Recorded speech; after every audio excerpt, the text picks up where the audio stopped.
Hello, YouTube, and welcome back to Psychology Every Day. It's day 12, I believe, and it's a beautiful Monday, as you can see, here in Svanskog, Värmland. And I want to talk to you about happiness today, fittingly, since it's Monday. A lot of people hate Mondays, but I'm going to try and convince you of the opposite, and hopefully I will succeed. I used to work in construction, and on one of the projects, we were building like a server hall or, a big building where you put servers for Microsoft. And we were about, I don't know, 100 people there or so. One of the work leaders or foreman or whatever was from Australia originally, and I talked to him sometimes every day. And I told them how much I hate Tuesdays because we would go there on Sunday evening, sleep, go to work on Monday, then we would work 11 hours Monday, Tuesday, Wednesday, and then 7 or 8 on Thursday, and then we would go home, right? So on Monday, you still had the energy from the weekend and you hadn't gotten tired of the job yet. On Wednesday, it was the day before going home, right? So time works a little bit differently when you work away from home on projects like that. So even though it's still a day until you get to go home, it still feels very close, right? And of course, Thursday is just go bananas, super good because you get to go home, right? But Tuesday sucked because the energy from the weekend was long gone, and you still had long ways to go. And he said that I can't do an Australian accent, you'll have to pretend. He said something like, that's a shame because a seventh of your life is Tuesdays, right? Uh, Tuesdays are a huge majority of your life. Like every day, everyday life is your life, basically. So if you're not having a good time Monday through Friday and you're just hoping to get to Saturday or whatever, in my opinion, you're doing it wrong. You need to build a life that is good and happy most of the time.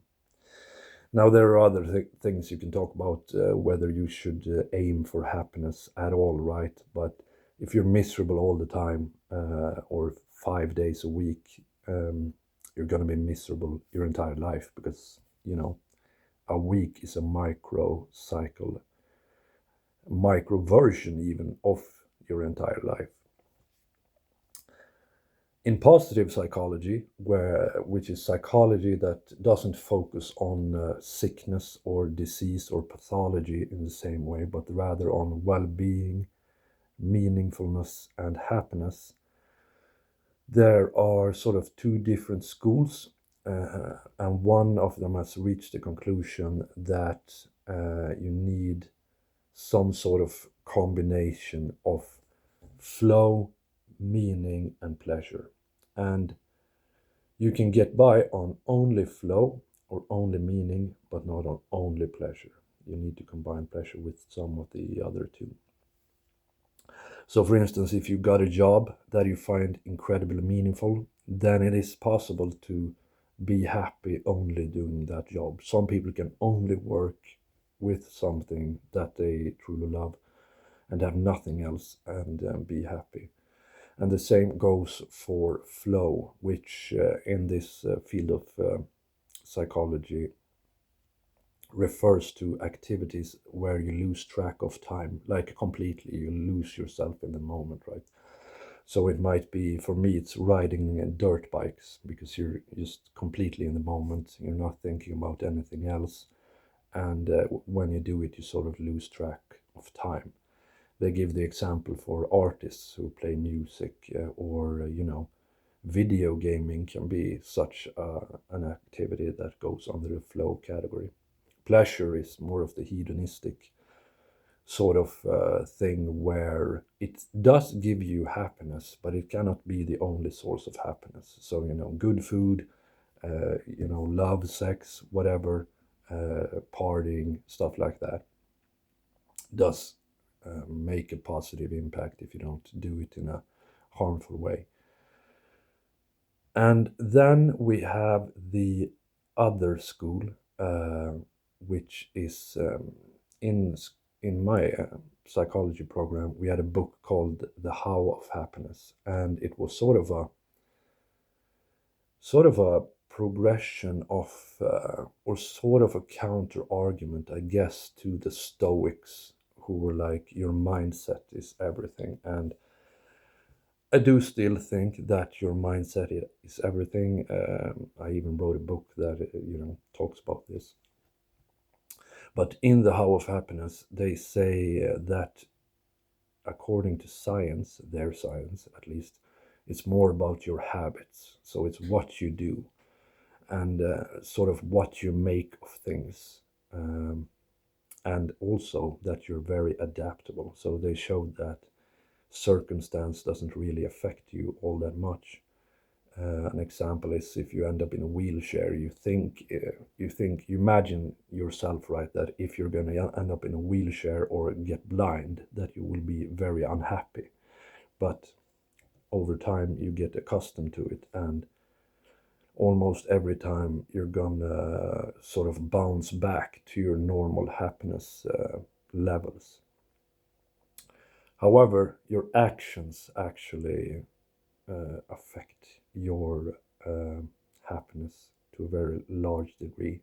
And it's true in the way that if you really try to make your relationships great, of course they will become better, and in my opinion that sort of circumstance will make you happier. But the argument they make in the book is that the action in itself is going to make you happier. The primary thing that goes across all sort of schools of thoughts around happiness, even in religion, mythology, philosophy, whatever, the primary thing is gratitude. And they talk about this in The How of Happiness as well. And then taking action to actually practice gratitude. And that, I think, is a really good thing to think about, and something that has helped me in tough times. I had a really tough time like 7 or 8 years ago, and actually just a gratitude journal made me go from, like, I don't know, 2 out of 10 in happiness to at least 7 or 8 out of 10. And whenever things get a little bit worse, I revert back to this habit of practicing gratitude. I actually think of 3 things that I'm grateful for. So I'm going to do that right now in this beautiful Monday. And of course, the number one thing I feel gratitude about is the beautiful weather. The second thing is that I am healthy and strong. I'm going to go work out and I'm going to hit some PRs. And the third thing is that my beard is looking okay today. Actually pretty damn good. So what's your 3 things that you're gracious, that you feel gratitude about today? Tell me in the comments. Please like and subscribe, and I will see you tomorrow.